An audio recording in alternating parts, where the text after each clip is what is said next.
ప్రభువైన యేసు క్రీస్తు ప్రశస్త నామములో మరొకసారి మీ అందరికీ హృదయపూర్వకమైన వందనాలు తెలియపరుస్తున్నాను. ప్రభు మిమ్మల్ని ఆశీర్వదించి దీవించుగాక. అందరికీ వందనాలు. అందరూ బాగున్నారా? వెరీ గుడ్, చాలా సంతోషం. మరి ఈవేళ కొంతసేపు నేను దేవుని మాటల్ని తక్కువసేపు చెప్తాను, ఎందుకంటే ప్రభు బలలో మనం పాలు పొందాలి కనుక తక్కువ సమయం ఇవాళ దేవుని మాటలు, కొన్ని మాటల్ని మనం ధ్యానించుకుందాము. చూడండి, ఇర్మియా గ్రంథం 31వ అధ్యాయం 13వ వాక్యం. 31:13. వారి దుఃఖమునకు ప్రతిగా సంతోషమిచ్చి వారిని ఆదరించెదను. ఇక్కడ ఒకటి ఆదరించెదను, విచారము కొట్టివేసి, ఇక్కడి నుంచి మీరు వినండి, విచారములు కొట్టివేసి నేను వారికి ఆనందము కలుగు చేతును గనుక కన్యకలను యవనులను వృద్ధులను కూడి నాట్యమందు సంతోషించెదరు. చాలు. ఇక్కడ ఒక వాగ్దానాన్ని మనం చూస్తున్నాం. ఇందులో విచారములను కొట్టివేసి, ఇప్పుడు నేను గనక మిమ్మల్ని విచారంగా ఉన్నవాళ్ళు, లేకపోతే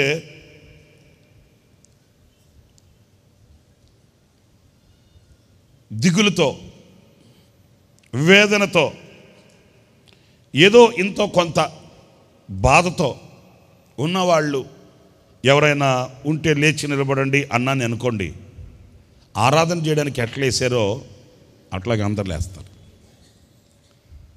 ఉన్నాయి ఎవరికి తగిన విచారాలు, ఎవరికి తగిన బాధలు వాళ్ళకు ఉన్నాయి. నేను చాలాసార్లు చెప్తుంటాను కదా, ఒక చిన్న పాప స్కూల్కి వెళ్తుంటే అన్న ముద్దుగా ఆ అమ్మాయిని పలకరించాడట. అమ్మాయి, పాప బాగున్నావా అంటే ఆ పిల్ల అనిందంట, బాగానే ఉన్నాను కానీ బాధలు తప్పలేదండి అనిందంట. పిచ్చిదాన, నీకేం బాధలు ఉంటాయి? తల్లిదండ్రులు శుభ్రంగా వండి పెట్టి మూటగట్టి చదివేది ఎల్కేజీ అయినా 3 కేజీలు నెత్తి మీద పెట్టి పుస్తకాలు కట్ట నెత్తి మీద పెట్టి పంపిస్తే ఆటో ఎక్కి హాయిగా చదువుకోకుండా నీకేం బాధలు ఉంటాయంటే ఆ పాప అనిందంట, ఎవరికి దగ్గ బాధలు వాళ్ళకు ఉన్నాయిలేండి అనిందంట. నిజమే. ఇప్పుడు మీరు ఇక్కడ ఎంతమంది కూర్చుంటే అంతమందిలో ఏదో ఒక చింత, ఏదో ఒక ఆవేదన, ఏదో ఒక బాధ, ఏదో ఒక విచారం. ఇంటికి అద్దె కావట్లేదే అనే విచారం, అవును కదండి. జీతాలు లేట్ అయిపోయినాయి, ఆలస్యం అయిపోయింది, మరి అవి వచ్చేంతవరకు ఎవరిని అడిగి తెచ్చుకోవాలి, ఇదొక విచారం. పిల్లలు పుట్టలేదనే విచారం, పుట్టిన పిల్లలు ఎదగలేదే అనే విచారం, ఎదిగిన పిల్లలకి వివాహాలు కాలేదే అనే విచారం, వివాహమైన పిల్లలకి ఇంకా పిల్లలు పుట్టలేదే అనే విచారం. ఎన్నో మనసుని వేధించే పరిస్థితులు ఈ రోజున మనల్ని వెన్నంటి ఉన్నాయి. అయితే ఇక జీవితం అంటే ఇంతేనా? కొంతమంది చెప్తుంటారు, ఇంతకాక ఇంకేముంది చెప్పు అంటారు. నో, ఇక ఇదే సమస్యలు, ఇదే వేదనలు, ఇదే వ్యాధులు, ఇదే బాధలు, ఇవే కన్నీళ్ళు, ఇవే ఇరుకు ఇబ్బందులు, వీటిలన్నింటినీ ఈదుకుంటూ ముందుకు వెళ్ళి అలసిపోయి ఇక ఈ లోకాన్ని విడిచిపెట్టి వెళ్ళిపోవడమేనా జీవితం అంటే? కాదు. ఉదయం వచ్చిందంటే రాత్రి వస్తుంది, రాత్రి వస్తే ఉదయం వస్తుంది. ఒకటే ఏది కూడా నిలిచి శాశ్వతంగా ఉండదు. కాలం మారుతుంది, ప్రభుత్వాలు మారుతాయి, మనుషులు మారుతారు, స్థితిగతులు మారుతాయి. ఈ రోజున కోటీశ్వరుడైన వాడు రేపటి రోజున కుప్పకూలిపోవచ్చు.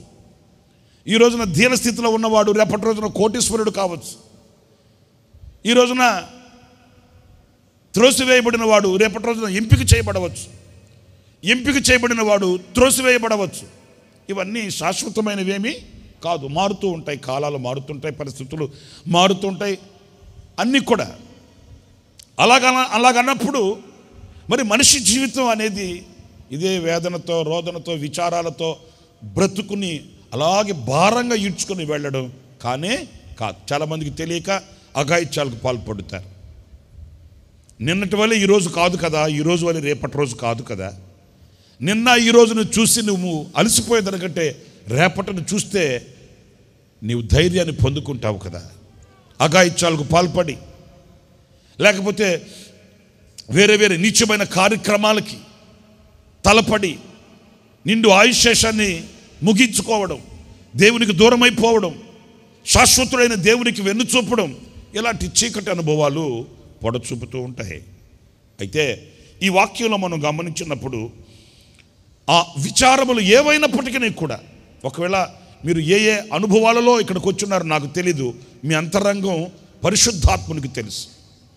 మీకున్న ఏది విచారంగా ఉన్నప్పటికీ కూడా ఆ విచారములన్నింటినీ కూడా నేను ఏం చేస్తాడంట? అందరూ చెప్పండి, ఏం చేస్తాడంట? కొట్టివేస్తాడంట. అంటే ఇంకా మరలా అవి తలెత్తవు, పొడచూపవు. ఎన్నైనా ఉన్నప్పటికీ అవి మరలా పొడచూపకుండా, అవి మరలా తలెత్తకుండా, మరలా ఎన్నటికి నీ జ్ఞాపకాలలోనికి అవి రానివ్వకుండా ఆయన వాటిని శాశ్వతంగా ఏం చేస్తాడంట? కొట్టివేస్తాడంట. మీరు చప్పట్లు కొడతారు అనుకున్నాను, కానీ వద్దులే వద్దులే వద్దులే వద్దులే వద్దులే వద్దులే వద్దులే మిమ్మల్ని బతిమాలుకొని చప్పట్లు కొట్టించడం ఎందుకు? మీకు అంతరంగంలో కలిగితే చప్పట్లు కొడితే అది బాగుంటుంది, కానీ ఏదో నేను చెప్పిన తర్వాత మీరు చప్పట్లు కొడితే ఏముంది, ఖర్చు లేని పని కదా. మీ అంతరంగంలో మీకు ఆశ కలిగితే చప్పట్లు కొట్టుంటే దేవునికి మహిమ ఉండేది. నేను మిమ్మల్ని బతిమాలు చప్పట్లు కొట్టండి, హల్లెలూయా చెప్పండి, మీరు ఇంటికి వెళ్ళిన తర్వాత తినండి అంటానా? అనకముందే కూర్చుంటారు కదా 4 పల్లెలు ఆదివారం పూట కమ్మగా. మరి అంతే, మీకు అంతరంగంలో కలిగితే మీరు ఉద్యోగంగా చప్పట్లు కొట్టి ప్రభువుకి మహిమ చెల్లిస్తే అది దేవునికి మహిమగా ఉంటుంది. కానీ నేను చెప్పించి బై ఫోర్స్ బలవంతాన్ని మీ దగ్గర చప్పట్లు కొట్టిస్తే అంతే కదా, హృదయపూర్వకంగా చేస్తారు కదా దేవునికి మహిమ. కనుక ఆయన కొట్టివేస్తాడు అన్నప్పుడు ఇక వాటి గురించి మనం ఆలోచించవలసిన అవసరం లేదు. అయితే ఈ రోజున కొట్టివేస్తాడు అనే విషయాన్ని నేను మీ ముందు పెట్టట్లేదు, కానీ ఆ తర్వాత కలిగే ఆ అనుభవాన్ని నేను మీకు వివరించాలనుకుంటున్నాను. అదేంటంటే, విచారములు కొట్టివేసి వారికి ఆనందమును కలుగు చేతును. ఏం కలుగు చేస్తాడంట? అసలు ఆల్టర్నేట్ ఏంటి చెప్పనా? ఇది పోతే అది వస్తుంది. ఏది? లైట్ వేస్తే ఫోన్ చేసి మరలా చీకటికి ఏమి ఇంకా ఉన్నావేంటి ఎలవా అనాలనా? అనాల్సిన అవసరంలే. లైట్ వచ్చిందంటే, వెలుగు వచ్చిందంటే, దీపం వచ్చిందంటే చీకటి ఏమవుతుంది? మట్టుమాయమైపోద్ది, వెళ్ళిపోద్ది. ఇంతవరకు నిన్ను వేధించి, బాధించి, హింసించి నీ జీవితాన్ని అణగదొక్కిన ఆ విచారాలు ఏమైనప్పటికీ అవి కొట్టివేయబడతాయి నీ హృదయంలో. అదే చోట, ఏ చోట? ఏ హృదయంలోనైతే విచారించావో, విచారణ పొందావో, ఏ అనుభవాలలోనైతే విచారము కలిగి కృంగిపోయావో, ఏ విషయంలోనైతే అలజడిపోలై ఆవేదన దిగమింగుకొని దుఃఖ సాగరములో మునిగిపోతూ, అల్లాడిపోతూ, తల్లడిల్లిపోతూ, గుండె గుప్పట్లో పెట్టుకుని బ్రతికావో, అదే చోట నీకు ఆనందం కలుగుతుంది. హల్లెలూయా, హల్లెలూయా, హల్లెలూయా. ఆనందం, సంతోషం. కొంతమంది ఆనందో అని పేరు పెట్టుకుంటారు. ఎప్పుడైనా చూడు మాడిపోయి ఉంటుంది ముఖం. నిజం, ఆ ముఖంలో మనం ఆనందం చూడలేము. పేరు మాత్రం ఆనందం, పేరుకు మాత్రం సంతోషమ్మా. ఆమె సంతోషానికి అమ్మ. కానీ ఎప్పుడన్నా చూడు ముక్కు మీద ఉంటుంది కోపము. డేక్షాలు బగలు కొట్టేస్తుంది, కుర్చీలకి కాలేర కొట్టేస్తుంది, తలుపులు ఇరిగిపోతుంటాయి, ఇంకా పిల్లలు వంగబెట్టి గుద్దుతుంటుంది. పేరేం పేరు? ఈమెమో సంతోషమ్మ, ఆయనేమో ఆనందం. ఇంకొకరు ఉంటారు ఆరోగ్యరాజు అని పేరు పెట్టి ఎప్పుడు జబ్బులతో చేస్తుంటాడు, కానీ పేరు మాత్రం ఆనందానికి రాజు, ఆరోగ్యానికి రాజు, ఆరోగ్యరాజు. అంటున్నారా? ఎప్పుడు వీళ్ళతో వీళ్ళతో గొడవలు, దెబ్బలాట్లు, కుమ్మలాట్లు, పోట్లాట్లు. పేరేమో షాలేము రాజు. ఏ రాజు? మా ఊర్లో ఒక సామెత ఉండేది, పేరు గొప్ప అంటే మీ ఊర్లో కూడా ఉందా? అన్ని ఊర్లో ఉంటుంది. పేరేమో గొప్ప, ఊరేమో దెబ్బ. ఆనందం కలుగ చేస్తాడట, ఆనందం. ఈరోజు మనిషి గుప్పెడు గుండెకు ఈ ఆనందం, ఈ సంతోషం, ఈ సమాధానం లేకయే అరులు చాచి అల్లాడిపోతున్నాడు. కొండలెక్కి, గుట్టలెక్కి, తిప్పలెక్కి ఎన్ని చేయాలో అన్ని చేస్తున్నాడు. దేనికయ్యా అంటే బతికిన 4 రోజులు ఆనందంగా, సంతోషంగా బ్రతకాలని. అయితే ఈరోజు నేను మీతో చెప్పాలనుకున్న ఇందులో సందేశం ఏంటంటే, ఒక్కొక్కరికి ఒక్కొక్క దాంట్లో ఆనందం ఉంటుంది. ఏమండి? మిమ్మల్ని ఆనందింప చేస్తాను అని అంటే ఇప్పుడు నాకుండే ఆనందం వేరు, మీకుండే ఆనందం. నేను చిన్నప్పుడు ఎప్పుడు బాగా ఆనందించేవాడిని అంటే వారం రోజులు స్కూల్కి లైవిస్తే సెలవిస్తే ఎగిరి గంతేసేవాడిని. అమ్మ నాయన స్తోత్రం అని. ఇంకా చెప్పకూడదు కానీ సందర్భం వచ్చింది కనుక గుండెల్లో మాట దాచుకోకుండా ముఖాముఖి చెప్పనా వద్దా? ఇంకా ఆనందం ఎప్పుడంటే ఎవరన్నా కానీ స్కూల్ టీచర్లు లేక పెద్ద పెద్దోళ్ళు చచ్చిపోయారు, చెప్పకూడదని చెప్పాను కదా. అందుకని ఈరోజు సెలవంట అంటే పుస్తకాల కట్ట ఇసిరి అక్కడ కొట్టి పరుగో మందిరం దగ్గరికి. ఎంత ఆనందమో ప్రభువా, సమాధి కార్యక్రమం 4 రోజులు ఆలస్యమైన పర్లేదు ప్రభువా అనుకునేవాళ్ళని. అట్లానే నన్ను ఆనందింపజేయడానికి చంపుకుంటూ పోతాడా? మరి నా ఆనందం ఇదైతే మీ ఆనందం ఏంటి? మీకు బంపర్ ఆఫర్ తగలాలి.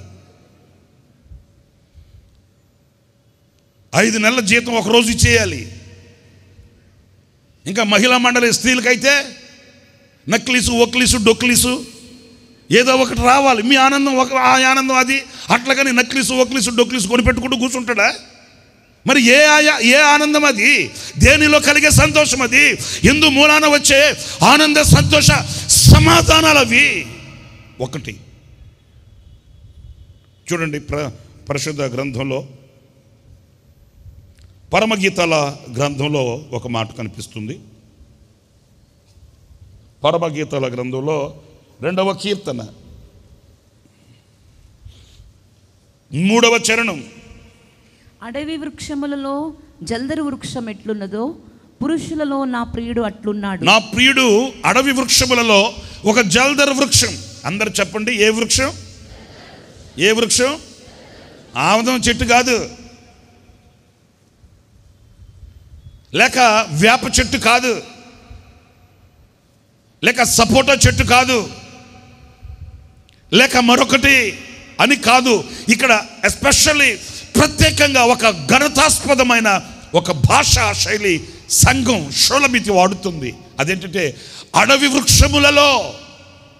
అడవిలో ఎన్నో వృక్షాలు ఉన్నాయి, వాటిల్లో నా ప్రియుడు ఒక ప్రత్యేకించబడిన వాడు. ఆ అడవి వృక్షములలో, ఆ వృక్షాలన్నింటిలో ఒక వృక్షము వంటి వాడు కాడాయన. ఆయనని ఒక ప్రత్యేకించి చూడవలసి వస్తుంది. ఆ అడవి వృక్షములలో ఆయన ఏర్పరచబడిన వాడు, ప్రత్యేకించబడిన వాడు, ఆయన అమూల్యమైన వాడు. ఆ అడవి వృక్షములలో ఘనతను సంతరించుకున్న ఘనుడైన వాడు నా ప్రియుడు. చప్పట్లు కొట్టిన వాళ్ళందరికీ వందనాలు. చప్పట్లు కొట్టిన వాళ్ళందరినీ దేవుడు ఆశీర్వదించును గాక. ఎందుకంటే వాళ్ళు వాళ్ళ ప్రియుని గణపరిచారు చప్పట్లు కొట్టి. అందుకు చెప్తున్నా.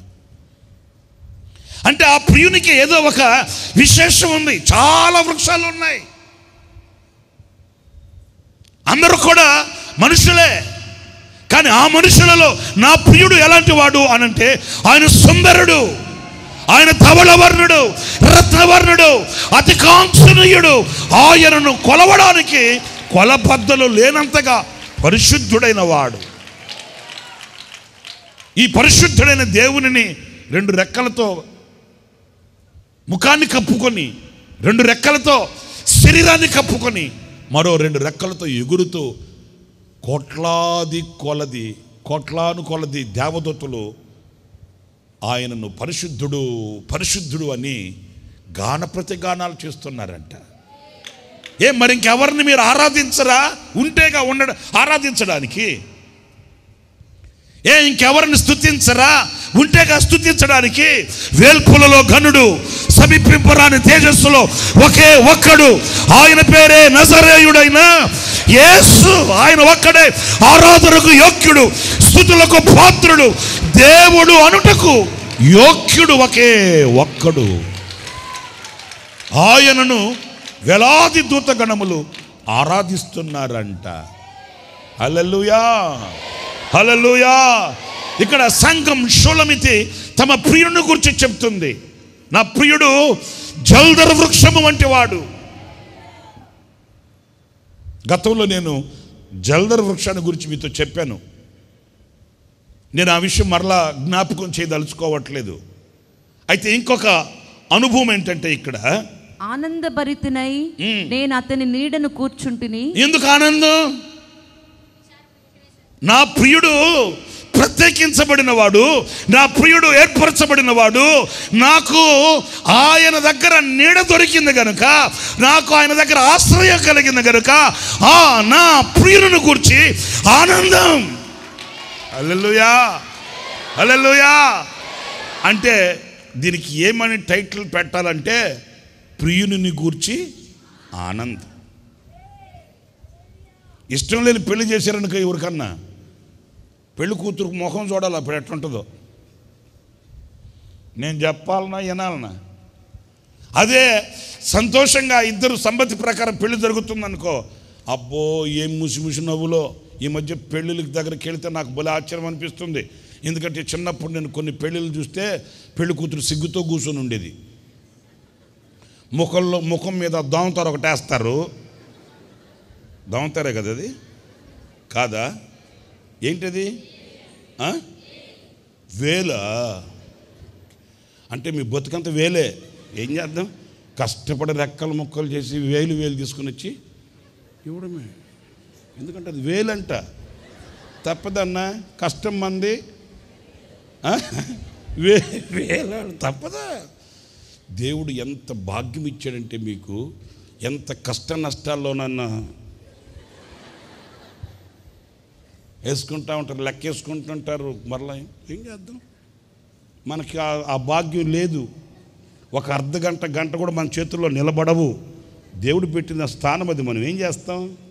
వాళ్ళకి బియ్యం డబ్బాలో అయ్యే, కారం డబ్బాలో అయ్యే, ఏ డబ్బాలో మూత తీసినా అక్కడ కొన్ని ఉంటాయి. ఎట్టొచ్చి ఎట్టబోయిన డబ్బాల్లో అన్నిట్లో పెట్టుకొని ఉంటారు వాళ్ళు. సరేలే, పెళ్లి కూతురికి ముఖం మీద అదొకటి వేస్తారు కదా, ఏంటిది? అదే నా భాషలో దోమలు కొడతాయని. సరే, ఇక పెళ్లి కుమార్తె సిగ్గుతో తలదించుకొని, గుండెల్లో ఆనందం ఉంటుందిలే కానీ సిగ్గుతో తలదించుకొని అట్లా ఉంటుందా? ఈ మధ్య అట్లాంటివి ఏం చూడట్లే నేను. విచిత్రమైన సంగతి ఏంటంటే, మీరు నివ్వెరపోయే సంగతి, పెళ్లి కొడుకే సిగ్గుతో తలదించుకుని కూర్చుని ఒరే తలెత్తరా అంటే అట్లాగే లేన్నా.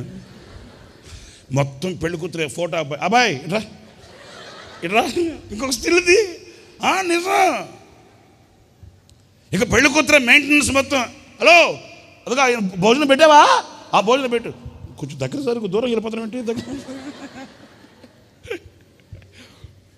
ఆ ఆనందం, ఆ సంతోషం. ఎందుకంటే ప్రియుని కొరకు వేచి చూచి, ప్రియుని కొరకు ఎదురు చూసి, ప్రియుని కొరకు తన కన్యత్వాన్ని కాచుకొని, తన ప్రియుని కొరకు కలలు కనిన కన్యక ప్రియుని చూడగానే అంతరంగంలో గంతులు వేస్తుంది. నేను చెప్పేది స్పిరిచువల్, ఆత్మ సంబంధమైన అనుభూతిని చెప్తున్నానండి. అసలు పెళ్లి కుమార్తెకి ఆ ముసుగు ఎందుకు వేస్తారో తెలుసండి? పెళ్లి కుమార్తె తమ ప్రియుని కొరకు ముసుగు వేయబడినదై, దాచబడినదై, తన కన్యత్వాన్ని కాచుకొని ముసుగు వేయబడి తమ ప్రియుని కొరకు వేచి చూస్తుంది. ఒక రోజున ఆ ముసుగుని తమ ప్రియుడు తన చేతులతో తీస్తాడు. హల్లెలూయా, హల్లెలూయా. అంతకాలం ముసుగు వేయబడిన కన్యక, అంతకాలం దాచబడిన కన్యక, అంతకాలం ఒదిగి ఉన్న కన్యక, అంతకాలం ఎక్కడో నా ప్రియుడు అన్నట్లుగా కనులు కాయలు కాసేటట్లుగా కాచుకొని ఉన్న ఆ కన్యక, ఆ ముఖము మీద ఆ ముసుగుని ప్రియుడు తీస్తాడు. ఇక ముసుగు లేని ముఖముతో తమ ప్రియుని ప్రతిబింబిస్తుంది సంఘం, కన్యక. తమ ప్రియుడు ఎలాంటి వాడు అనంటే, అడవి వృక్షములలో జల్దర వృక్షము వంటి వాడంట. తమ ప్రియుని విశేషమును గూర్చి ఈమెకి ఎక్కడ లేని ఆనందం. ఒక్క మాట ఇక్కడ నేను మిమ్మల్ని అడుగుతున్నాను, ఎప్పుడైనా నీ ప్రియుని యొక్క విశేషమును గూర్చి ఆనందించావా? అబ్బాయి 10వ తరగతి పాస్ అయితే ఎగిరి గంతేసి కాలంలో పడ్డావు. అమ్మాయికి మంచి సంబంధం వస్తే ఎగిరి గంతేసి కూలబడ్డావు. ఇలాంటి ఆనందాలు ఉన్నాయి, నాకు తెలుసు. ఇలాంటి ఆనందాలు అప్పుడప్పుడు మనల్ని తాగుతూ ఉంటాయి, కెరటాలలాగా తాగుతుంటాయి. పవనాల వలె మనల్ని స్పర్శిస్తూ ఉంటాయి. నేను కాదనట్లే. ఇలాంటి స్పందన, ఇలాంటి ఆనందం, ఇలాంటి సంతోషం మనం ఎరుగుతాము. కానీ నీ ప్రియుని విశేషమును తలంచి, నీ ప్రియుని విశేషమును గూర్చి ఆనందం. ఏంటమ్మా నీకు అంత ఆనందం అంటే, నా ప్రియుడు అడవి వృక్షములలో జల్దరి వృక్షము వంటివాడు. హల్లెలూయా, హల్లెలూయా. నా ప్రియుడు అద్దింట్లో నుంచి సొంతింట్లోకి తీసుకుని వచ్చాడు నన్ను. ఇది కాదమ్మా, ప్రియుడు ఇచ్చే వాటి యందు కాదు మనకు ఆనందం, ప్రియుని యందు ఆనందం. హల్లెలూయా. దేవుని మూలాన కలిగే ఆ ఆశీర్వాదములను బట్టి కాదు ఆనందం, ఆశీర్వదించే ప్రియుని బట్టి ఆనందం. ఆ ప్రియుడు నా అంతరంగంలో ఉన్నాడు. ఆ ప్రియుడు నా అంతరంగంలో సింహాసనం అందున్నాడు. ఆ ప్రియుడు నా గుండెల్లో నిండి ఉన్నాడు. ఆ ప్రియుడు నన్ను ఏలుకొరుచున్నాడు. ఆ ప్రియుడు నాకు రాజై ఉన్నాడు. ఆ ప్రియుడే నా సర్వమై ఉన్నాడు. అందుకే ఆ ప్రియుడు ఇచ్చినా ఇవ్వకపోయినా ఆ ప్రియుడు నాతో ఉంటే, అందరు చెప్పండి, ఆ ప్రియుడు నాతో ఉంటే నీతో నిలుచుండు, ఈ భాగ్యమే చాలు, వేరే ఆసేమియు లేదు నాకిలలో. నా ప్రాణ ప్రియుడా, నన్నేలు దైవమా, ఆపదమస్తకో నీకేగా. నా ప్రాణ ప్రియుడా, నన్నేలు దైవమా, ఆపదమస్తకో నీకేగా అంకితం. నా శ్వాస నిశ్వాసయు నీవేనయ్యా, నా జీవితాత్యంతం నీవేనయ్యా. నా శ్వాస నిశ్వాసయు నీవేనయ్యా, నా జీవిత ఆత్యంతం నీవేనయ్యా. నీ కొరకే నేనిలలో జీవితును, నీ కొరకే నేనిలలో జీవితును. నా ప్రేమ ప్రపంచము నీవేనయ్యా, నీవు లేని లోకాన నేనుండలేనయ్యా. నా ప్రేమ ప్రపంచము నీవేనయ్యా, నీవు లేని లోకాన నేనుండలేనయ్యా. నా ప్రాణం నా ధ్యానం నీవేనయ్యా, నా ప్రాణం నా ధ్యానం నీవేనయ్యా. హల్లెలూయా చెప్దాం, హల్లెలూయా, హల్లెలూయా. నా శ్వాస నిశ్వాస, నా జీవిత ఆద్యంతం, నా మదిలో మహారాజు, నా ప్రేమ ప్రపంచం. నేను ఆయన వలన, ఆయన చేతిలో ఉన్న దీవెనలు చూసేవాడిని కాదు, ఆయన గుండెల్లో నాకున్న స్థానం, నా గుండెల్లో ఆయనకున్న స్థానం, నా అంతరంగములో కలిగించే ఆనందం. మనం ఏం చేస్తాం? ఆయన చేతిని చూస్తాం. ఏం ప్రభువా ఏం తెచ్చావు? ఏం తేలేదనుకో, తేలేదా కూర్చో.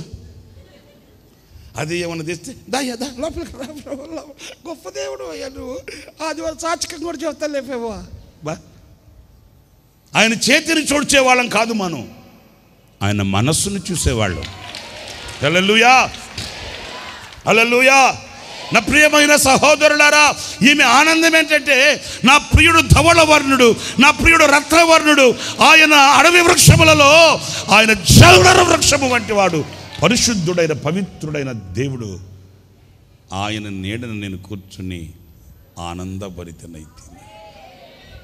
నేను మీకు ఆనందమును కలుగు చేస్తును అంటే ఏ ఆనందం? ఆయనను గూర్చిన ఆనందం. లోకంలో ఒక మాట, సారీ ఏమనుకోద్ది ఇట్లా అంటున్నానని మీరు బాధ పెట్టుకోకండి, ఒక మాట చెప్తా.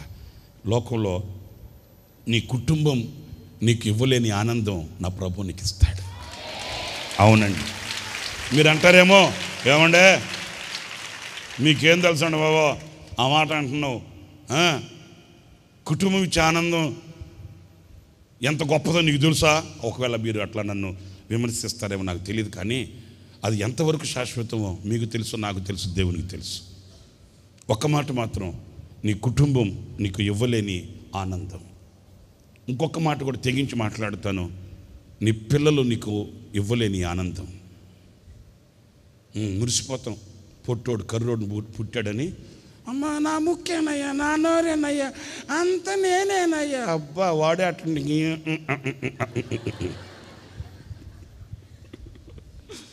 ఆడే కరెంటు పోతే కనబడేటట్లు లేడాడు.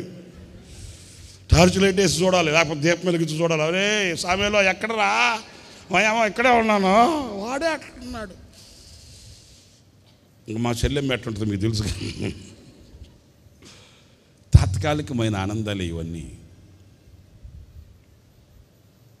నీ పిల్లలు నీకు ఇవ్వలేని ఆనందం, నీ కుటుంబం నీకు ఇవ్వలేని ఆనందం, నీ చేతిలో ఉన్న ఐశ్వర్యం నీకు ఇవ్వలేని ఆనందం, నువ్వు కట్టుకునిన పెట్టుకునిన తెచ్చుకునిన సౌభాగ్యం, లోకంలో ఉన్న ధనధాన్యాలు ఇవ్వలేని ఆనందం నా ప్రభువులో నీకు దొరుకుతుంది. నా ప్రభువు నీకు ఇస్తాడు. పరిశుద్ధుడైన పౌలు కూడా చెప్పాడు, ప్రభువునందు, అందరు చెప్పండి, ప్రభువునందు. రైట్, ఇక నేను ఎక్కువ పొడిగించి మాట్లాడితే చాలా విషయాలు ఆగిపోతాయి. క్లుప్తంగా ఒక్కొక్కటి చెప్పుకుంటూ వెళ్తా. ఒకటేమో ప్రియుని గురించిన ఆనందం, సెకండ్ థాట్, రెండవ అనుభవం కూడా చెప్తాను క్లుప్తంగాను. కీర్తనల గ్రంథంలో 31 కీర్తనలు 31 7వ వాక్యం, నీవు నా బాధను దృష్టించి ఉన్నావు, నా ప్రాణ బాధలను నీవు కనిపెట్టి ఉన్నావు. ఏం మాట అండి. ఇప్పుడు నేను అంటాను, ఇది ఎప్పుడో వేల సంవత్సరాల క్రితం రాసిన కీర్తనలు కదా, ఈనాటికి ఎలా కనెక్ట్ అవుతున్నాయో చూడండి. ఆ పదాల శైలి, ఆ భాషా శైలి. ఇది ఎప్పుడో వేల సంవత్సరాల క్రితం రాసిన కీర్తన. తరాలు మారుతున్నాయి, యుగాలు మారుతున్నాయి, పరిస్థితులు మారుతున్నాయి, అన్నీ మారిపోతున్నాయి. అయినప్పటికీ ఇప్పటికీ తలంచుకుని ఈ మాటలు పాడుకోలేక మనం చదువుకుంటున్నాం. అవునా కాదా? ఈ కీర్తనలోని మాటలన్నీ మాటలా నాకు సమాధానం చెప్పచ్చు కదా. మరి పాటలను మనం పాడుకుంటున్నావా, చదువుకుంటున్నావా?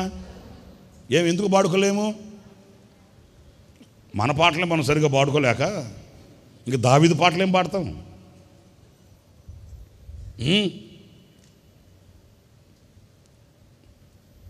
మన శిక్షను తొలగించెను, సంసారమునే తప్పించెను అని నాయమ్మ ఎవడ తల్లే.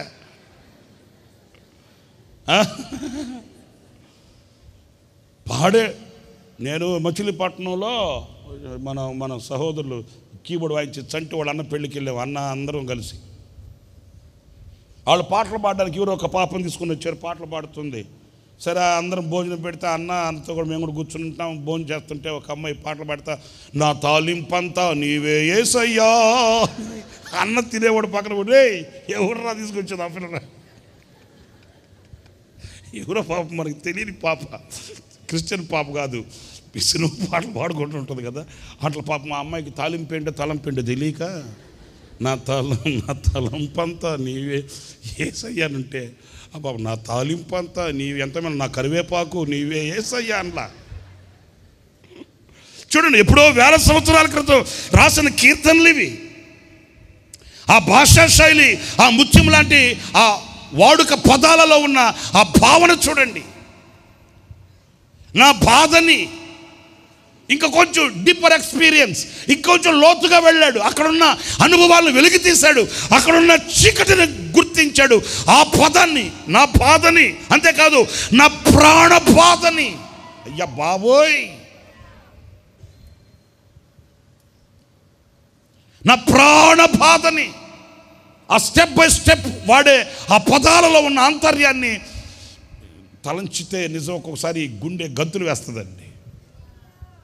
నిత్యము, ప్రతినిత్యము నీ జ్ఞాపకాల, నిత్యము అనేది ఇటోనల్, మరలా ప్రతినిత్యం ఇంకొంచెం డీపు.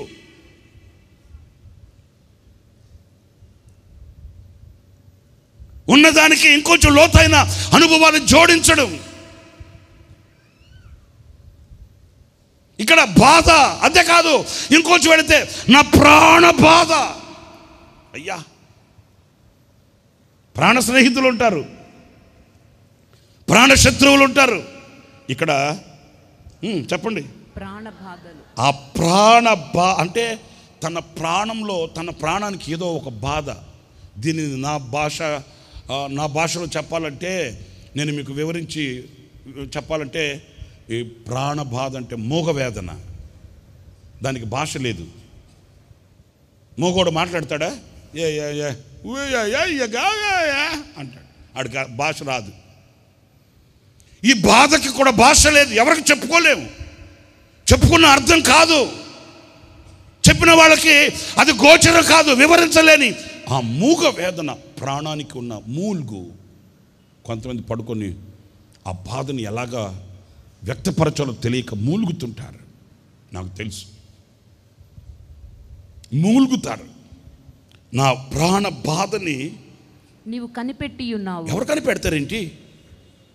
ఎవరు కనిపెడతారండి? నా ముఖం చూస్తారే కానీ నా హృదయాన్ని ఎవరన్నా చూస్తారా? నేను ఒకవేళ బయటకు కనబడడానికి హంగులు రంగులు తీరి కనబడుతానే కానీ నా గుండెల్లో ఎంత మదన పడుతున్నానో, నా అంతరంగంలో ఎలా కుమిలిపోతున్నానో, నా ప్రాణం ఎలాగా మూలుగుతుందో ఎవరికి కనబడుతుంది ఏంటి? ఎవరికి కనబడదు. ఏలియా, ఏం చేస్తున్నావు ఇక్కడ? మరణాపేక్ష కలిగిన వాడై నిద్రపోతున్నాడు. పరాక్రమం కలిగిన వాడే, ఆకాశంలో నుంచి అగ్నిని దింపిన వాడే, సృష్టిని శాసించగలిగిన వాడే, వర్షాన్ని ఆపగలిగిన, వర్షాన్ని కురిపించగలిగిన శక్తి కలిగిన వాడే, దేవుడితో అనుబంధం కలిగిన వాడే. కానీ ఆ ప్రాణ బాధ ఎవడికి కనబడదు, ఎవడు గుర్తించలేడు. కట్టుకున్నవాళ్ళు, కొన్నవాళ్ళు, ఉన్నవాళ్ళు, లేకపోతే నా అనుకునేవాళ్ళు లోకంలో ఎంతోమంది ఉన్నప్పటికీ ఎవడు గుర్తించలేని, ఎవడు గమనించలేని బాధ, ఆ బాధ.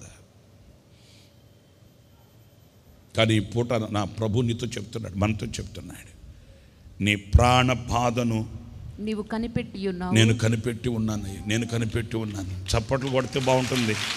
స్తోత్ర, హల్లెలూయా, హల్లెలూయా, హల్లెలూయా, హల్లెలూయా, హల్లెలూయా. కన్నీళ్ళ కడలిలో, శ్రమల సుడులలో నా స్థితి చూచి నన్ను చేరదీసి మార్చితివి నీ పత్రికగా, కడవరకు నీ సాక్షిగా. నాలో ఏమి చూచి నీవు ఇంత ప్రేమ చూపినావు? నాలో ఏమి చూచి నీవు ఇంత ప్రేమ చూపినావు? మధ్యమైన లోకమందు నిత్యమైన కృపను చూపి నేటి వరకు తోడుండినావు. అందరూ గట్టిగా యేసయ్యా. ఓ చేతులెత్తి, చేతులెత్తి, యేసయ్యా, యేసయ్యా. నాలో ఏమి చూచి నీవు ఇంత ప్రేమ చూపినావో?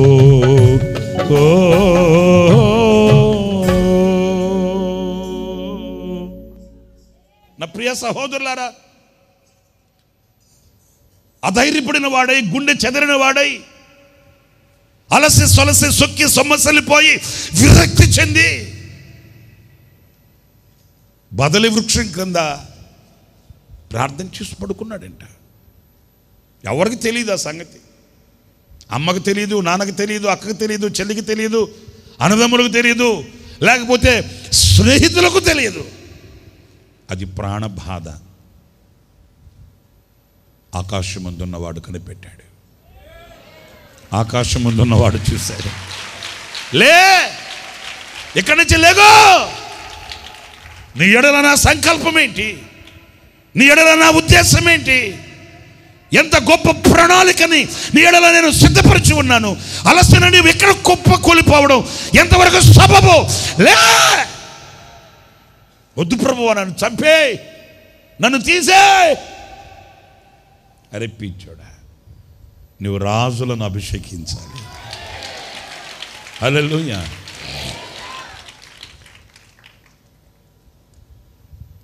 నువ్వు అభిషేకించగలిగిన వాడివి. ఆ అభిషేకం నీలో ఉంది. అనేకులకు అభిషేకాన్ని పంచగలిగిన శక్తి నీకుంది. ఆరిపోయిన దీపాలను వెలిగించే శక్తి నీకుంది. నీవు కుప్పకొల్లిపోవడం ఏంటిలే? భోజనం చేయి, బలాన్ని పొందుకో, ధైర్యాన్ని పొందుకో. ఇంకా ఈ వాక్యంలో నేను మీతో చెప్పాలంటే, నీవు కనిపెట్టి ఉన్నావు కావున నీ కృపను బట్టి నేను ఆనందభరితుడనై సంతోషించేదను. ఏ కొట్టు. Praise the lord, praise the lord, praise the lord. దేనిని బట్టి అంట ఆనందం? నేను పడిపోయా, కృంగిపోయా, కుప్ప కూలిపోయా, ప్రాణ భయముతో అలసిపోయా, కానీ నీ కృపను బట్టి. హల్లెలూయా, హల్లెలూయా. లేవయా, లేకువాయా బాబు, లేకు. బలాన్ని తెచ్చుకో, ధైర్యాన్ని పొందుకో.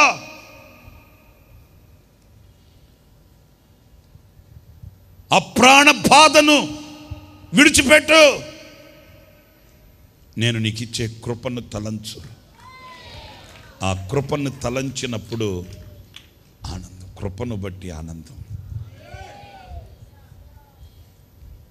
మనకు లోకంలో ఆనందించండి, ఆనందించండి అంటే దేనిని బట్టి ఆనందం? ఏం కలిగితే ఆనందించాలి?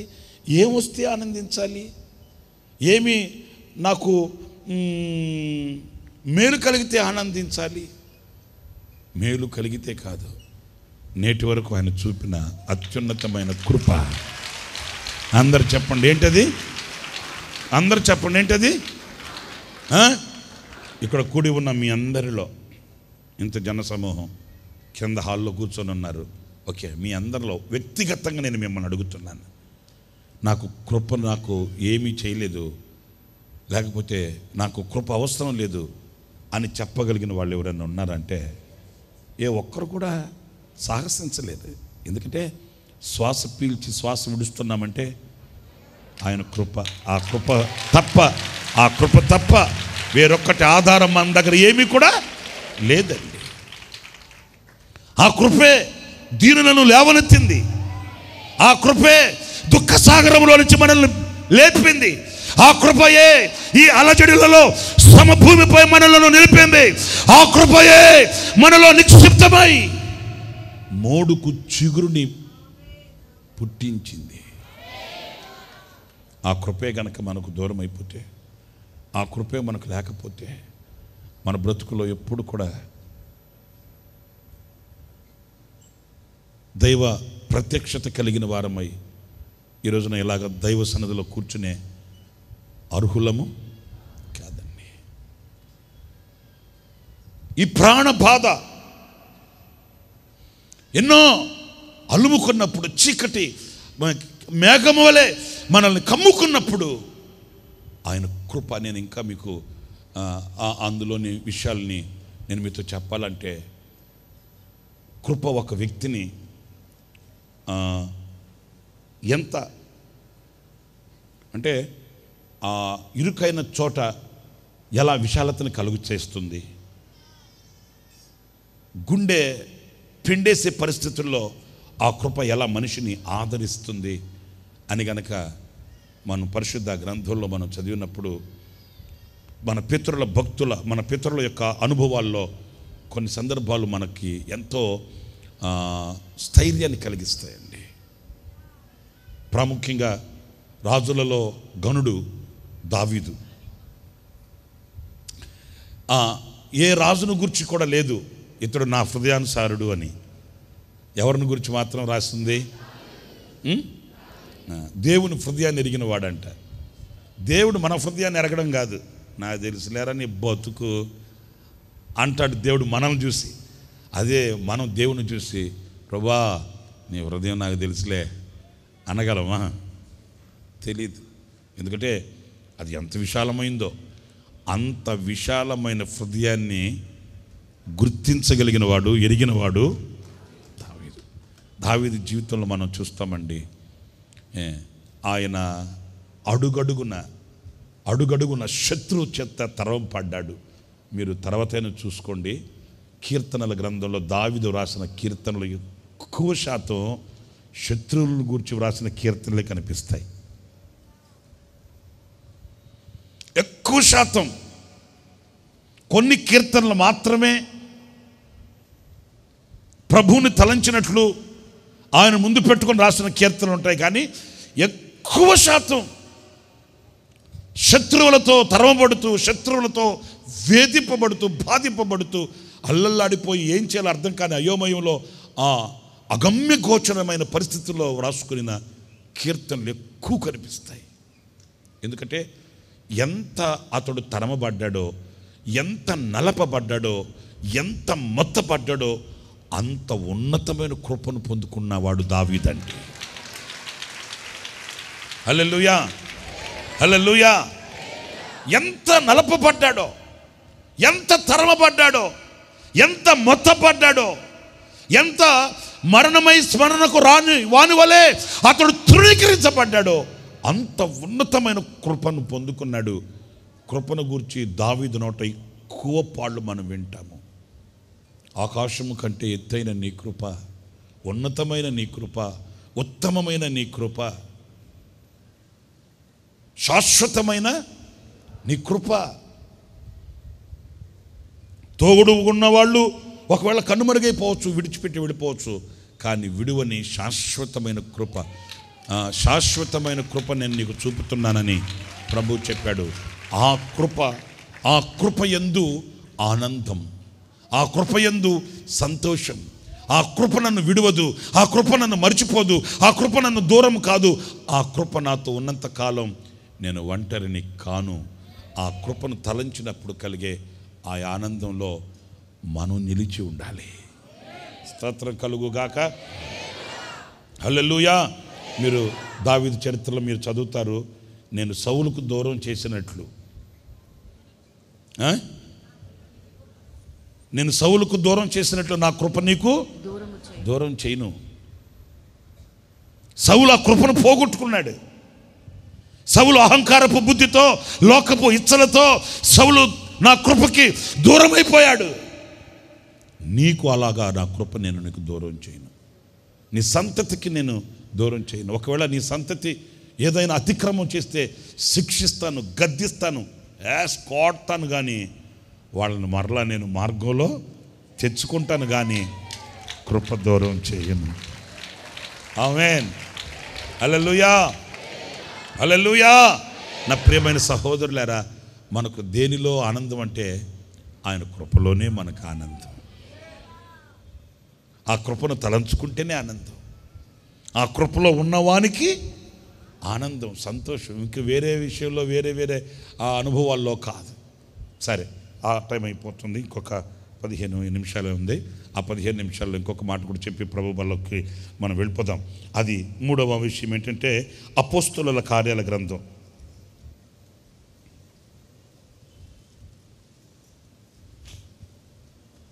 13వ అధ్యాయం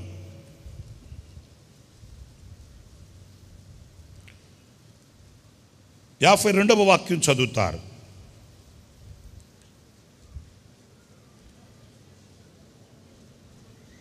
శిష్యులు ఆనందభరితులై పరిశుద్ధాత్మతో నిండిన వారైరి. చాలండి. ఇక్కడ ఈ 13వ అధ్యాయంలో కొన్ని విషయాలు మీరు గుర్తుపట్టాల్సి వస్తుంది. ఆఖరి మాట ఇది. ఒక 10 నిమిషాలు జాగ్రత్తగా వినాలి మీరు. ఆ శిష్యుల పరిస్థితి ఎలా ఉంది ఈ 13వ అధ్యాయంలో మీరు గమనిస్తే, ఆ పై వాక్యాల్లో తిరస్కరించిరి, తిరస్కరింపబడిరి, తిరస్కారము నొందిరి, వాళ్ళని అంగీకరించలేదంట. వాళ్ళు చెప్పే బోధని ఎవరు కూడా సమ్మతించలేదట. ఇంకా వాళ్ళలో అనుమతించి సహకరించి సమ్మతించిన వాళ్ళు కొందరు వాళ్ళని వెంబడిస్తున్నారు, అనుసరిస్తున్నారంట. ఇక్కడ నేను మీతో చెప్పనా, వ్యతిరేకతలు కొన్ని మన ఎదుట నిలబడతాయి. ఈ వ్యతిరేకతలు మన ఎదుట నిలబడినప్పుడు మనలో ఉన్న ఉజ్జీవం నిర్జీవమైపోద్ది. మనలో ఉన్న ఆసక్తి కుప్పకూలిపోద్ది. మన ఎదుట వ్యతిరేకతలు, ఎదురు దెబ్బలు నిలిచినప్పుడు అక్కడే మనం వీరులమైనప్పటికీ కూడా బలహీనులమైపోతాం. అన్నీ సాఫీగా సాగిపోతున్నప్పుడు బలహీనత కూడా బలంగానే ఉంటుందండి. మరలా రిపీట్ చేస్తాను, ఈ మాట వినండి. అన్నీ సాఫీగా సాగిపోతున్నప్పుడు బలహీనత కూడా, చెప్పండి, బలంగానే ఉంటుందండి. ఈ వ్యతిరేకత వచ్చినప్పుడే బలం కూడా బలహీనతగా మారిపోద్దండి. అప్పుడే బలవంతులు సహితం కుప్పకూలిపోయేది.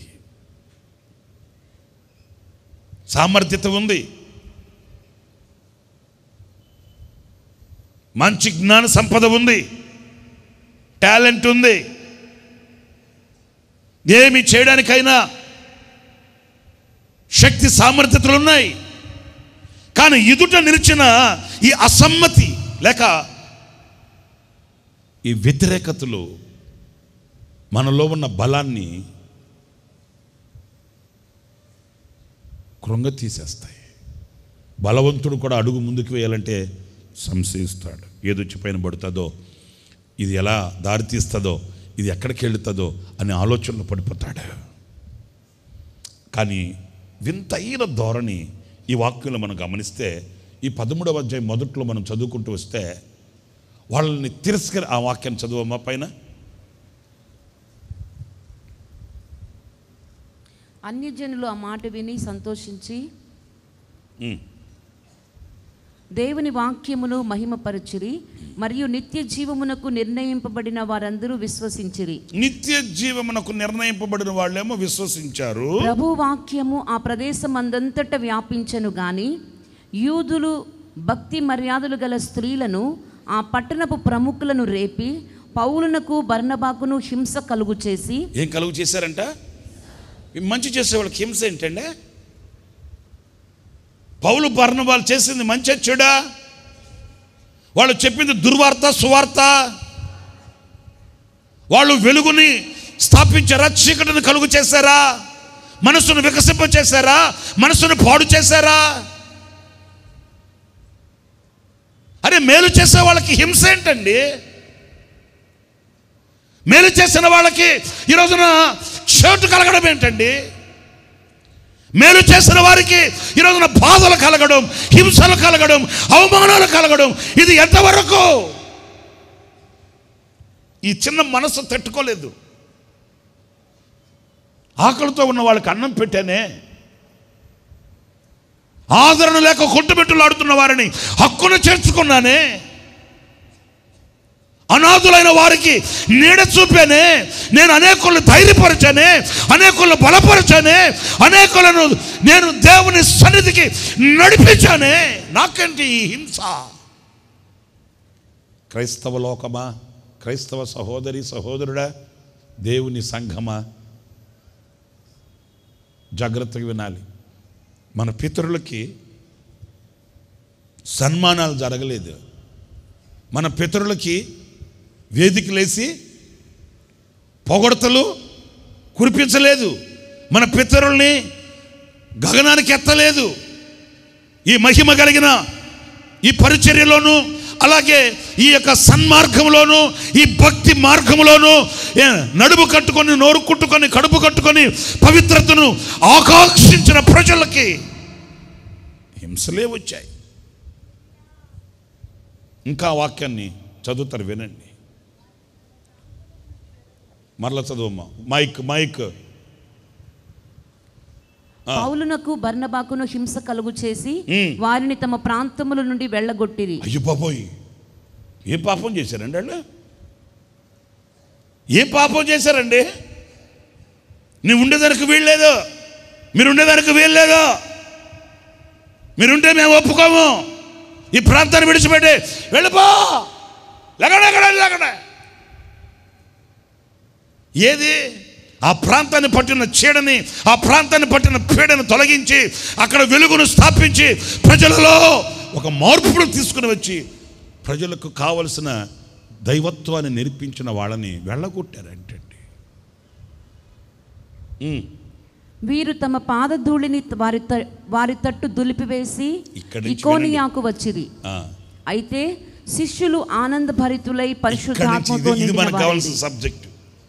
ఇలాంటి వ్యతిరేకతలు, ఇలాంటి హింసలు, ఇలాంటి ఆవేదనలు వాళ్ళకి కలిగినప్పుడంట వాళ్ళు పరిశుద్ధాత్మనందు ఆనందభరితులయ్యారంట. ఇది నేను చెప్పాలనుకున్న మాట. ఇలాంటి వ్యతిరేకతల మధ్య, ఇలాంటి హింసల మధ్య, ఇలాంటి వక్రజనము వాళ్ళని వేధించుచున్న ఆ కష్టకాలమందు వాళ్ళు దేని యందు ఆనందించారంట? ఆహా, నాకు గట్టిగా చెప్పాలి, గట్టిగా చెప్పండి. దేని యందు ఆనందించారంట? పరిశుద్ధాత్మలో వాళ్ళు నిండిన వారై ఆనందభరితులై. ఏమండి, నేను ఒక మాట చెప్తాను. మిమ్మల్ని ఎవరన్నా నోటుకు వచ్చినట్టు తిట్టి దుర్భాషలాడి మిమ్మల్ని అవమానపరిస్తే, ఓ దేవానికి స్తోత్రం హల్లెలూయా అంటారండి? అంటారా? ఉన్నారా అలాంటి వాళ్ళు? లేరా? మరి లేకపోతే మీరు తెల్ల బట్టలు వేసుకుని ఎందుకు వచ్చారు పైపులు పట్టుకొని?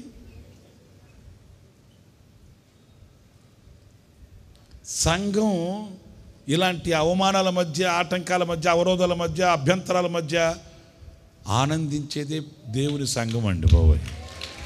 హల్లెలూయా, హల్లెలూయా. వాళ్ళు అలాంటి కష్ట పరిస్థితులలో, కాలు కదపలేని పరిస్థితులలో, ఎక్కడికి వెళ్ళిన వ్యతిరేకతలు, హింసలు, నిందలు, అవమానాలు వాళ్ళకి ఎదురైన ఆ వేళ వాళ్ళు పరిశుద్ధాత్మ ఆనందంతో వాళ్ళు అత్యానందభరితులైపోతున్నారంట. వాళ్ళకి కలిగిన అవమానాల వైపు వాళ్ళు చూడలేదండి. వాళ్ళకి కలిగిన హింసల వైపు వాళ్ళు చూడలేదండి. రేపటి రోజు సమాజంలో నేను ఎట్లా తలెత్తాలి, రేపటి రోజు నలుగురు నిలబడితే నాకు ఏం విలువ ఉంటుంది, అసలు మా ఇంట్లోకి వెళితే మా వాళ్ళు ఎవరైనా లెక్క చేస్తారా నన్ను, ఇలాంటి అనుభవాలు నాకు వస్తే నేను ఎలా తట్టుకోవాలి, అందుకని నేను కూడా బైబిల్ పట్టుకోను అనలేదండి. అసలు వాళ్ళకి ఎదురైన వేటిని కూడా వాళ్ళు లెక్క కూడా చేయలేదండి. వాటి వైపు వాళ్ళు చూడలేదండి. ఎందుకంటే వాళ్ళల్లో ఒక పరిశుద్ధాత్మ ఆనందం ఉంది. ఆ ఆనందం చేత ఆనందభరితులైపోయారంట. వాళ్ళు ఆనందిస్తున్నారంట, సంతోషిస్తున్నారంట. ఎందుకంటే ప్రభు నిమిత్తమై మనం హింసించబడడం, ప్రభు నిమిత్తమై మనం త్రోలివేయబడడం, ప్రభు నిమిత్తమై మనం శ్రమ పెట్టబడడం, ఇది మనకు ఆనందం, సంతోషం, హితవు. అందరికి రావు కష్టాలు, అందరికి రావు ఇబ్బందులు, అందరికి రావు శ్రమలు. ఎవరికి వస్తాయో తెలుసా? ప్రమోషన్ కావాలనుకున్న వాళ్ళకి వస్తాయి. అందరికి వస్తాయా? రావు. పరీక్షలు ఎవరికి వస్తాయి? ఎగ్జామ్స్ ఎవరికి? నేను 5వ క్లాస్లోనే ఉంటా, 10 సంవత్సరాలు 5వ తరగతిలోనే ఉంటాను అనుకుంటే నీకెందుకు పరీక్ష? నేను 6వ తరగతికి వెళ్ళాలనుకుంటే ఒక పరీక్ష, ఉన్నత స్థితికి వెళ్ళాలనుకుంటే ఒక శోధన, ఒక శ్రమ. స్తోత్ర, హల్లెలూయా, హల్లెలూయా. ఈ స్థితి నుంచి నేను ఇంకా దాటాలి, ఇంకా వెళ్ళాలి, ఆ సింహాసనానికి నేను చేరుకోవాలి అనుకున్న వారికి పరీక్షలు వస్తాయి. క్రైస్తవుడికి ఏమి శ్రమలు రావని చెప్పుకోకూడదు, తప్పు. సద్భక్తితో బ్రతకను ఉద్దేశించిన వానికి లోకంలో శ్రమలు, హింసలు వస్తాయి. అయితే మనం ఏం చేయాలి? నా దేవుడు అంటున్నాడు, నేను మిమ్ములను ఆనందింపచేస్తాను. దేని చేత అంటే పరిశుద్ధాత్మ మూలాన, పరిశుద్ధాత్మ వలన.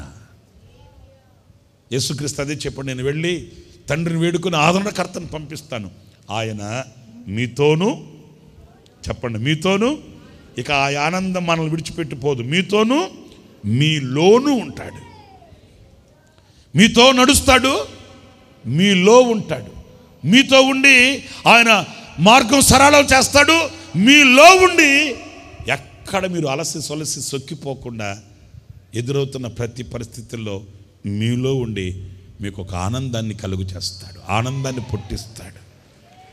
లేకపోతే చెరసాల్లో పాటలు పాడి ఆనందించడం ఏంటండి? చర్చి అనుకున్నారా ఏంటది? ఎంతో మైలు వెళ్ళేటప్పుడు కీబోర్డు తబలా ఒక చిన్న బాక్స్ తీసుకుని వెళ్ళాల జైలుకి. అక్కడికి వెళ్ళి ఏయ్ స్టార్ట్ చేయి, నువ్వు స్టార్ట్ చేయి, నేను లాగుతా. ఏంది లాగేది? వాళ్ళ ఆనందం, వాళ్ళ ఆనందానికి సంఖ్యలు విడిపోయాయి, వాళ్ళ ఆనందానికి చెరసాల పునాదులు కదిలాయి, వాళ్ళ ఆనందానికి ద్వారాలు పోటాపంచలైపోయాయి. వాళ్ళ ఆనందం అంత గొప్పది, వాళ్ళ ఆనందం అంత సంతోషం.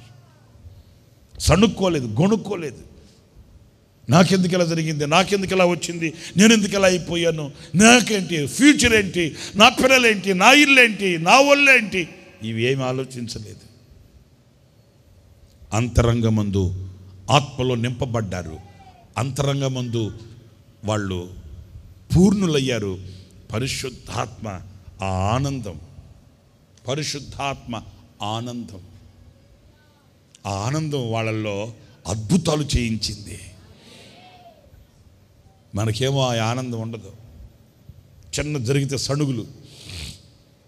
బనగానపల్లె, రాయలసీమ దగ్గర, కర్నూలు దగ్గర బనగానపల్లె నాకు ఊరుంది. నేను సేవ ప్రారంభం అది ఇంచుమించు 98 అనుకుంటాను. నేను బనగానపల్లె అనే ఊర్లో మీటింగ్ పెడితే అక్కడి నుంచి ఒక ముసలమ్మ వచ్చేది కర్నూలు మందిరానికి. ఆమెది బనగానపల్లె. నాయన ఇక్కడ తోట ఒకటి ఉంది, తోటలోకి వచ్చి నువ్వు ప్రార్థన చేస్తే నేను బోర్ వేయించుకుంటా అని చెప్తే సరేనని అన్న వెళ్ళి ఆ తోటలో భలే ఉంది, నువ్వు చెప్పినాయన ఎక్కడ చెప్తే అక్కడ బోర్ వేయించుకుంటా అంటే ప్రార్థన చేశాను. ఎక్కడైతే ఏమైందమ్మా, మనకు అనుకూలంగా ఉండడమే కదా, మనకు ఈశాన్యం ఆశాన్యం రావు కాలం పోయే కాలం ఇవన్నీ మనకు లేవు కదా, ఏముంటే ఎక్కడైనా మనకు అనుకూలంగా ఉండాలి కానీ అని అలా తేరు చూసి, ఇదిగో అక్కడై, అక్కడ కాదు ఆయన, నువ్వు వచ్చి కాలు పెట్టి ఇక్కడ ఏమని చెప్పు. ఆమె తక్కువైంది కదా ముసలమ్మ, ముసలోళ్ళకి పట్టు ఎక్కువ, పట్టారంటే అట్ట ఇట పట్టరాళ్ళు. సరే అన్న వెళ్ళి ప్రార్థన చేసి ఇక్కడ వేసుకో అన్న. విచిత్రమైన సంగతి చెప్పనా, ఆమె వచ్చేసిన తర్వాత తెలిసింది, అన్న ఎక్కడైతే కాలు పెట్టి ప్రార్థన చేసి ఇక్కడ వేసుకో అన్నాడో అక్కడ భయంకరమైన కట్టికి ఉప్పు నీళ్ళు పడ్డాయి, ఉప్పు నీళ్ళు. అందరు పక్కన నవ్వారంట. ఆయన వచ్చాడుగా, ఇంక మనవాళ్ళు మూతి మూరడు పొరుగు పోద్ది కదా, ఎక్కడ పెట్టాడు మడుగా ఆయన, ఎక్కడ పెట్టాడు, ఇక్కడ పెట్టాడా, ఎవరేమంటున్నా ముసలమ్మ తక్కువైందిగా, ఎవరు ఎలాగ నవ్వుకున్నా, ఎవరు కనుసాగలు లెక్క కూడా చేయలే. ఆమంట రోజు వెళ్ళి రోజు ఆ బోర్ దగ్గర మోకరించి, ప్రభువా నీ సేవకుడు నీ కుమారుడు అడుగుపెట్టి ప్రార్థన చేసి నీ చోట నాకు ఇచ్చిన ఉప్పు నీళ్ళ కొరకానికి స్తోత్రం నాయన, ఉప్పు నీళ్ళ కొరకానికి స్తోత్రం అని ఆమె మామూలు నీళ్ళు తీసుకెళ్ళి ఆ బోర్లో వేసి సోత్ర ఉప్పు నీళ్ళ కొరక సోత్ర. ఆశ్చర్యమైన సంగతి, బోర్ వేసింది ఆమె, మోటార్ పెట్టింది. సరిగ్గా ఒక వారం అంతే అందరూ నవ్వుకున్నారు. ఏం చేసుకుంటావు ఉప్పు నీళ్ళు, ఫ్యాక్టరీకి పంపించుకో, ఫ్యాక్టరీకి అంటున్నారంట. ఎక్కడ పంపించాలో నాకు తెలుసులేరా, నువ్వు ముసలమ్మ తక్కువేది కాదు, నువ్వు నాతో నీకేంటి నువ్వు అంటుండేదంట. వారం రోజులు వరుసగా రోజు వెళ్ళడం, ఆ బోర్ దగ్గర మోకరించి ఉప్పు నీళ్ళు ఇచ్చినందుకు సోత్ర, నీ సేవకుడు అడుగుపెట్టిన ప్రాంతం నాయన, నువ్వు నన్ను దీవించి ఇచ్చిన ఉప్పు నీళ్ళ కొరకాయ సోత్ర. వారం రోజుల తర్వాత వెళ్ళి బోర్ అది ఏముంటుందండి, మోటరా పొలాల్లో వేస్తారుగా,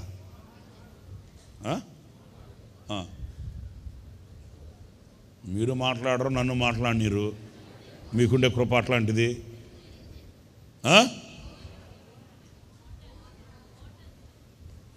వీళ్ళేమో నోరు అంటారు, వాళ్ళేమో హోటల్ అంటారు. నోరేంటి, హోటల్ ఏంటి? సరే, మీకు అర్థమైంది కదా. అదే వారం రోజుల తర్వాత వెళ్ళి ఆన్ చేస్తే నీళ్ళు మామూలుగా వస్తాయంట. సోత్ర అని చెప్పి మామూలుగా నీళ్ళు పట్టు. ఏం జరిగిందో ఏందో మనకు తెలీదు. ఆ రోజు నీళ్లు అట్లా పట్టుకుని తాగితే కొబ్బరి నీళ్ళు లాగా ఉన్నాయంటండి. ఎక్కడో జరిగిన సంగతి కాదు, మన కర్నూలు దగ్గర బనగానపల్లిలో జరిగిన సంగతి. నీకు అట్ట తెలుసు అంటావా? మనం తడిమి చూసే తమ్ముళ్ళం కదా, మనం డౌట్ వస్తుంది మనకు. నీకు అట్ట తెలుసు అంటావా? నేను అప్పుడు అన్న దగ్గర ఉన్నానా, ఆ మరుసటి రెండో రోజు అనుకుంటా ఆమె క్యాన్ నిండా నీళ్లు పట్టుకుని వచ్చేసింది శారదా కాలనీకి. వస్తుంటుంది అప్పుడప్పుడు వచ్చి, అయ్యా నేను అన్న దగ్గరకు పోవాలి చూడు అంటది. ఏంది చూసేది? కూసా. ఏంది కూర్చోలేదే? నీళ్ళు తీసుకెళ్ళాలి అన్న దగ్గరికి. నీళ్ళ ఎందుకమ్మా? నీకు తెలియదులే పిల్లడు, నీకు తెలియదులే కానీ అన్నకు చెప్పు. అన్న బనగాలపల్లి ఆ తల్లి వచ్చిందన్న అంటే, ఏమంటరా? ఏమో అన్న, సరే రమ్మను. బయటకు వచ్చి, అమ్మా పిలుస్తున్నాను, అన్న పిలుస్తున్నా అంటే, నేను ఒక్కదాన్నే కాదు క్యాన్ కూడా తీసుకెళ్ళాలంటది.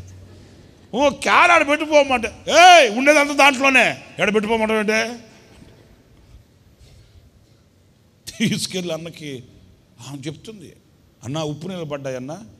ఆ రోజు వెళ్ళి ఓ స్తోత్రాలు చెప్పా.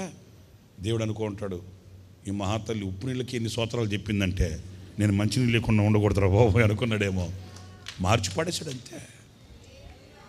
గ్లాసులో పోసి తాగన్నా తాగా అంటది. ఒరే నేను కాదు, నువ్వు తాగరా అన్నాడు. ఏం చేస్తావు? తాగా. కోతికి కళ్ళు తాగిచ్చే వ్యవహారాలు ఎట్లా ఉంటాయి? అది మొదలే కోతి కళ్ళు తాగిస్తుంటుందా? ఇంకా అన్న ఆమె సంతోషాన్ని చూసేది, మనం ప్రదర్శన పిలవరా అంటే పిలిచిన అందరం పిలిచా. అన్న పిలుస్తున్నాడు రండి, అందరం వెళ్ళాం. ఒక 5-6 మంది వెళ్తే అమ్మా అంతలా ఒక గ్లాసు అమ్మా, అదేమో కొబ్బరి నీళ్ళు, అదేమో ద్రాక్షరసం, ప్రభు బాల ఆరాధన, అదేమన్నా. అన్నకు కూడా ఆనందం అయిపోయి, ఏమా తలా ఒక గ్లాసు ఏమంటే, నువ్వు లావుగా ఉన్నావు 2 గ్లాసులు తాగు, నువ్వు బక్కడు 1 గ్లాసు చాలిపో నీకు. ఆమె ఆనందం. నా స్థితిని మార్చిన స్తుతులతో నా హృదయము పొంగి పొల్లేని. నా స్థితిని ఏంది మార్చింది? మరి ఉంటేగా స్థితి మన ఇంట సణుగులు.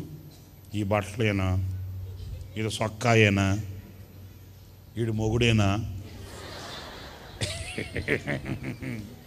వీళ్ళు పిల్లల జలగల, వీళ్ళు బిడ్డల గడ్డల, నా బతుకేనా?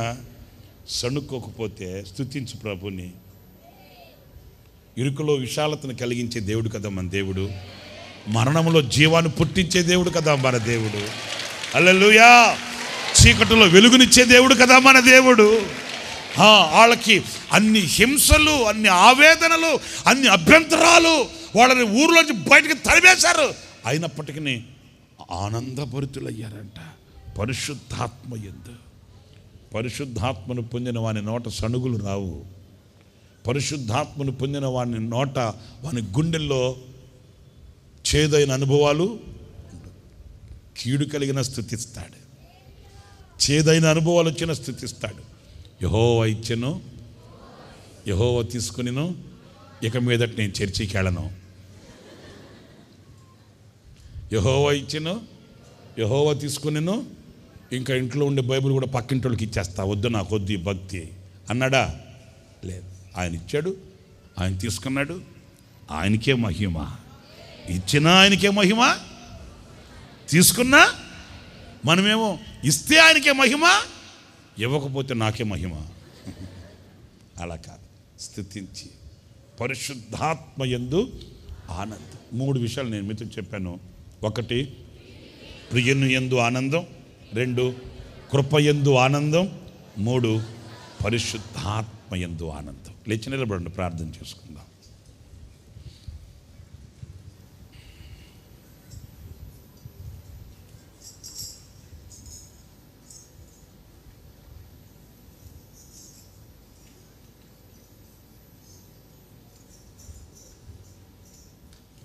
జీసస్. హల్లెలూయా. విచారములు కొట్టివేసి నేను వారికి ఆనందమును కలుగచేతును. అవును, ఎన్నో విచారాలు నీ మనసులో ఉండవచ్చు. గలిబిలి గలిబిలి, కలవరం, ఏదో తెలియని ఆందోళన నీ మనసును వేధించి కృంగదీస్తూ వస్తూ ఉండవచ్చు. ఈ పునరుత్థానపు వేళ నా ప్రభు నీతో చెప్తున్నాడు, నేను నీకు నీ గుండెల్లో ఉన్న విచారాన్ని కొట్టివేసి, ఇక కనబడదు ఆ విచారం, ఇక వినబడదు ఆ మాటలు, ఇక నీ ఎదుటకు రాదు ఆ కన్నీళ్ళు. నీ విచారాలన్నిటిని కూడా కొట్టివేసి అదే చోట, అదే హృదయంలో నేను నీకు ఆనందమును కలుగ చేస్తాను. ప్రియులారా, ఈ ఆనందమే మన ప్రియుని గూర్చిన ఆనందం, మన ప్రభువుని గూర్చిన ఆనందం. ఏనాడైనా నీ ప్రియుని విశేషతను గురించి ఆనందించావా?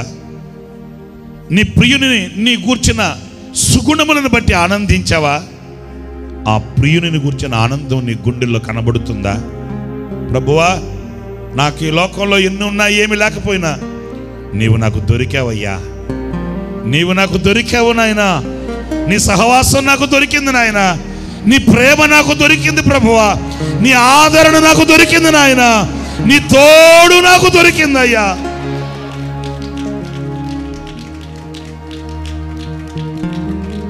నీ కృప నాకుంటే చాలయ్యా, నీ కృప యందు నేను ఆనందిస్తాను ప్రభువా, నీ కృప యందు కలిగే ఆనందం నాకు కావాలయ్యా, నీ కృపయే నాకు మేలయ్యా. నీ ఆత్మలో నేను ఆనందించాలి, నీ ఆత్మలో నేను గంతులు వేయాలి, నీ ఆత్మలో అన్య భాషలు మాట్లాడాలి. ఆ ఆత్మ ఆనందం నాకు కావాలి నాయనా.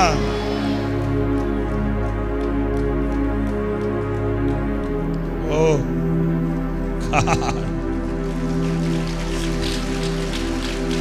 హల్లెలూయా.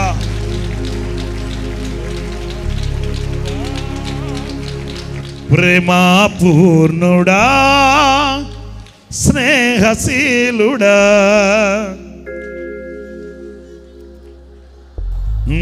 విశ్వనాథుడా, విజయ వీరుడా, ఆపత్కాలమందున సర్వలోకమందున దీనదయాళి దీపముగా వెలుగుచున్నవాడా. అందరూ రిజాయిస్ టు ద లార్డ్.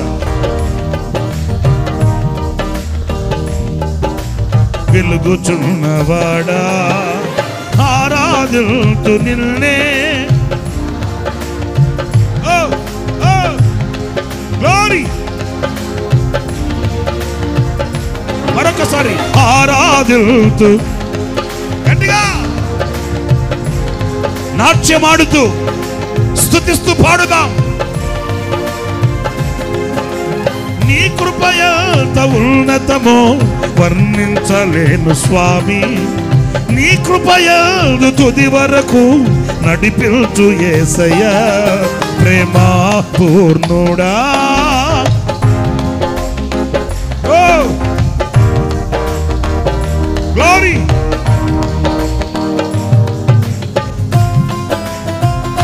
స్తోత్రం.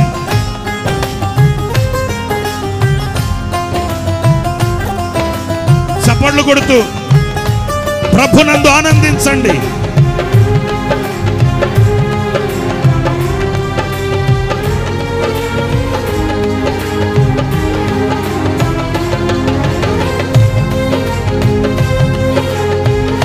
స్తోత్రం.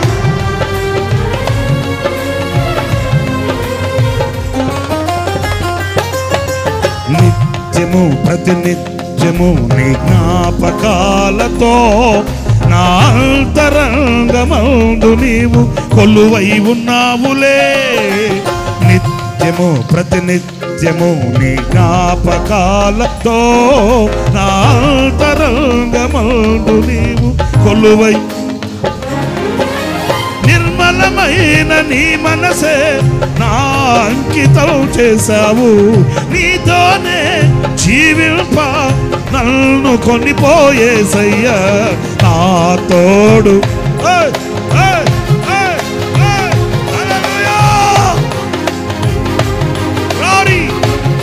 చేతులు పైకెత్తి చప్పట్లు కొడదాం. నా తోడు నీవుంటే అంతే చాలయా, నా ముందు నీవుంటే భయమే లేదై. మరొకసారి, నా తోడు నీవుంటే అంతే చాలయా, నా ముందు నీవుంటే భయమే లేదయ్యా. ప్రేమా పూర్ణుడా, స్నేహశీలుడా, విశ్వనాథుడా, విజయ వీరుడా, ఆపత్కాలమందున సర్వలోకమందున దీన జనాళి దీపముగా వెలుగుచున్నవాడా, ఆపత్కాలమందున సర్వలోకమందున దీన జనాళి దీపముగా వెలుగుచున్నవాడా, ఆరాధులతో గట్టిగా వర్షిప్ ఆరాధింతు నిన్నే,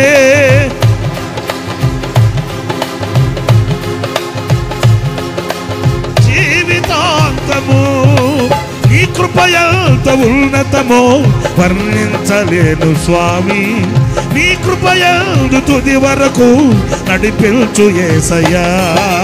నీ కృప ఎంత ఉన్నతమో వర్ణించలేను స్వామి, నీ కృప యందు తుది వరకు నడిపించు యేసయ్యా. నా తోడు నీవుంటే అంతే చాలయా, నా ముందు నీవుంటే భయమే లేదయా, నా తోడు నీవుంటే అంతే చాలయా, నా ముందు నీవుంటే భయమే లేదయా, భయమే లేదయా, భయమే లేదయ్యా, భయమే లేదయా. నా తోడు నీవుంటే అంతే చాలయా, నా ముందు నీవుంటే భయమే లేదయ్యా, నా తోడు నీవుంటే అంతే చాలయా, నా ముందు నీవుంటే భయమే లేదయ్యా, భయమే లేదయ్యా, భయమే లేదయ్యా, భయమే లేదయ్యా, భయమే లేదయ్యా, నా యేసయ్యా, భయమే లేదయ్యా, భయమే లేదయ్యా. నా తోడు నీవుంటే, నా తోడు నీవుంటే, నా తోడు నీవుంటే, నా తోడు నీవుంటే అంతే చాలయ్యా, నా ముందు నీవుంటే భయమే లేదయ్యా.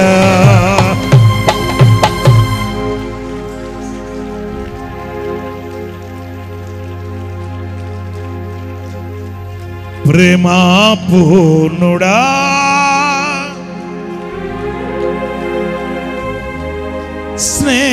స్నేహశీలుడా, విశ్వనాథుడా,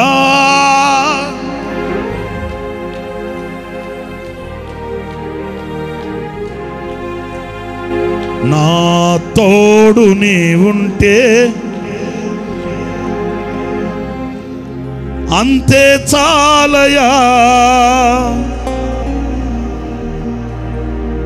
నా ముందు నీవుంటే భయమే లేదయా, నా తోడు నీవుంటే, నా ముందు నీవుంటే భయమే లేదయ్యా, నా తోడు నీవుంటే. Yes Jesus. అందరూ చేతులెత్తి చెప్తారా? నా తోడు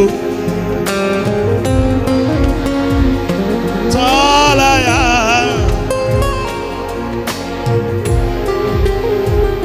లేదయ్యా, నా తోడు నీవుంటే అంతే చాలయ్యా.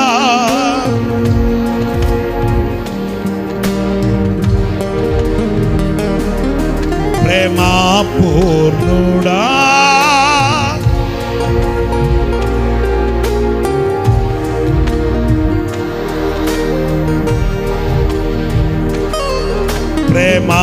పూర్ణుడా విశ్వనాథుడా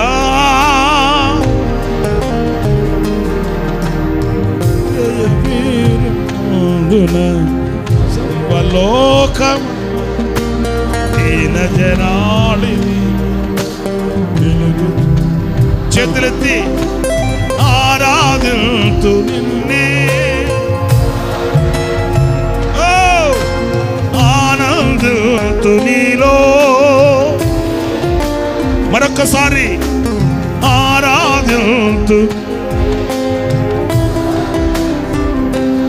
yes Lord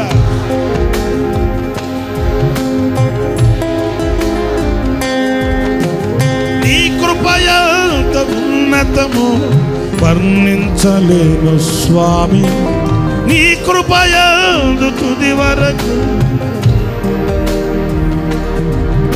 ప్రేమ పూర్ణుడా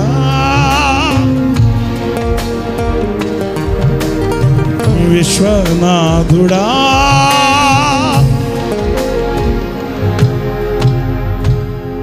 విశ్వనాథుడా విజయ వీరుడా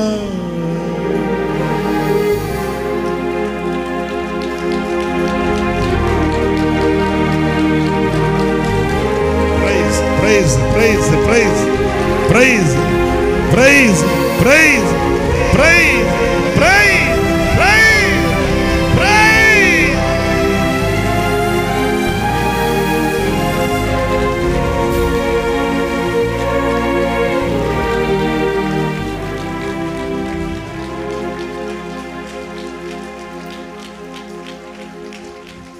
ఆనందించండి ప్రభునందు ఆనందించండి ప్రియుని బట్టి ఆనందించండి ఆయన కృపను బట్టి ఆనందించండి పరిశుద్ధాత్మ యందు ఆనందించండి మీ విచారములు కొట్టివేయబడునుగాక మీ కన్నీళ్లు తొలగునుగాక మీ దుఃఖ దినములు సమాప్తములగునుగాక ప్రార్థన